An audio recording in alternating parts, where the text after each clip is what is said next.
సనాతన ధర్మ పరిరక్షణ దేశమంతా అమలయ్యేలా బలమైన చట్టం తేవాలని ఉప ముఖ్యమంత్రి పవన్ కళ్యాణ్ అన్నారు.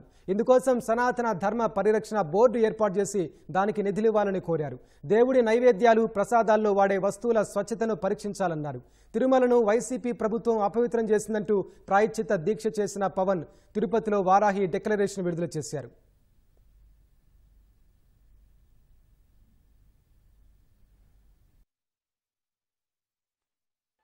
ఏ మతానికి ఏ ధర్మానికి భంగం వాటిల్లినా ఒకేలా స్పందించే విధంగా లౌకికవాదాన్ని పాటించాలి.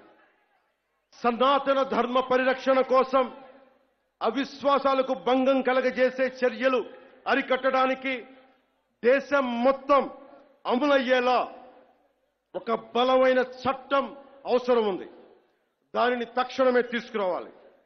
ఆ చట్టాన్ని అమలు చేసేలా జాతీయ రాష్ట్ర స్థాయిల్లో సనాతన ధర్మ పరిరక్షణ బోర్డు ఏర్పాటు కావాలి.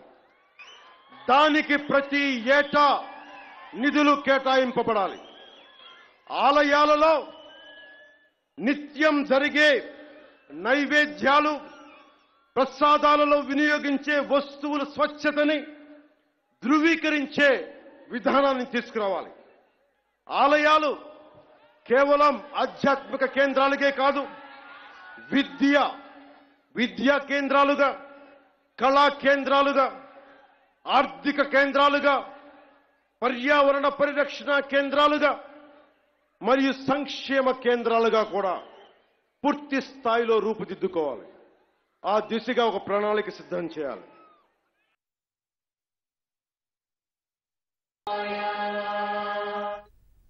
సనాతన ధర్మాన్ని మట్టిలో కలిపేస్తామన్న వారితో గొడవ పెట్టుకునేందుకే తిరుపతికి వచ్చినట్లు పవన్ ప్రకటించారు. సనాతన ధర్మ పరిరక్షణ కోసం ఏ త్యాగానికైనా సిద్ధమని తేల్చి చెప్పారు. I am an unapologetic Sanatani Hindu. Let me be very clear to you guys. And I will also safeguard. I'm conveying this to the so-called secularists who ridicule my Sanatana Dharma. Let me tell you today, and I will safeguard my Sanatana Dharma with my life. If it gets attacked, trivialized, and abused, if I have to lose everything, including my life and my political position as Deputy CM, and this political power, I am ready to let it go.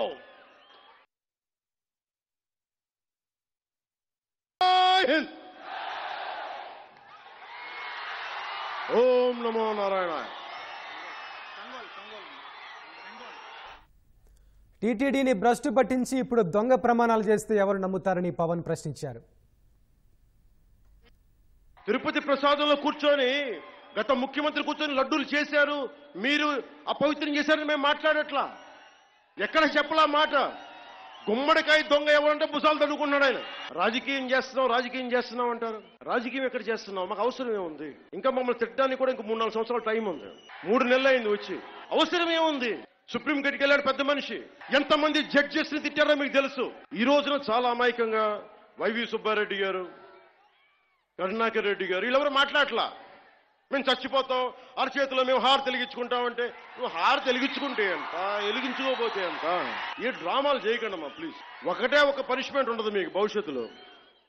ఆయన చెప్తాడు నిజరూప దర్శనం జరిగినప్పుడు అప్పుడు తెలుస్తుంది. ఈ మధ్యన కొత్తగా వచ్చిన ఈవో గారిని శ్యామలరావు గారు ఇవి చేశారంటున్నారు. నేను ఈవోగా the moment I have taken charge as EO there is no adulteration. That's what he meant. కానీ పాత ఈవో ధర్మారెడ్డి గారు ఏమైపోయారు? ఎక్కడ మాయమైపోయారు? ఎక్కడ గాయపోయారు? మాజీ ముఖ్యమంత్రి జగన్ అమాయకత్వం నటిస్తున్నారని, ఈ విషయాన్ని న్యాయ వ్యవస్థతో పాటు యావత్ దేశం గుర్తించాలని పవన్ కోరారు.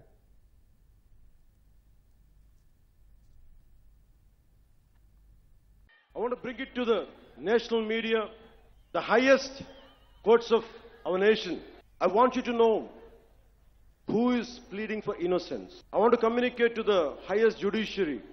He is not innocent, sir. He is not innocent.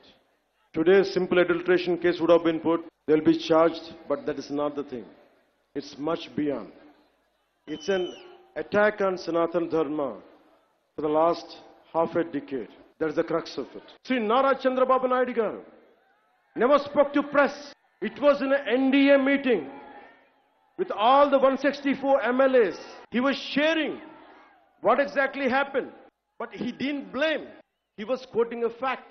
So before giving a clean sheet to the so-called TTD board chairman Sri Y.V. Subbareddy in his tenure, he established a trust called Srivani Trust, which will collect 10,000 for darshan of Lord Balaji. And the receipt they give is for 500. That's what I've been saying. Laddu Prasad adulteration is the tip of the iceberg. We don't know how many crores they had collected in the tenure of 5 years. That had to be investigated. Congress అగ్రనేత రాహుల్ గాంధీ తీరును Pawan Kalyan తప్పుపట్టారు. When the honorable opposition leader Sri Rahul Gandhi says Ayodhya ceremony, when he compares to it as a Nachigan Sabha, none of the Sanatani Hindus should not get hurt. We have to be happy about it. And you want the votes of all the Sanatani Hindus to get into the power, to be a political leader, to be in the opposition. And you want all the votes of Sanatani Hindus. But you don't respect Lord Rama. You might hate Modi ji. You might hate us. But don't you guys dare to talk about Lord Sri Rama. సనాతన ధర్మ పరిరక్షణకు ప్రతి ఒక్కరూ పాటుపడాలంటూ వారాహి సభ ముగింపులో పవన్ అందరితో ప్రమాణం చేయించారు. మన సనాతన ధర్మాన్ని మనం ఆరాధించుకుందాం. ఇస్లాం, క్రిస్టియన్, సిక్, బౌద్ధం మరియు అన్ని మతాలని గౌరవిద్దాం.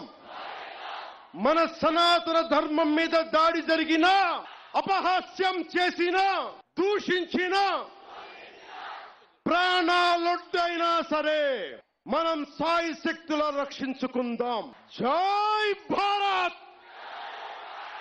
జై హింద్.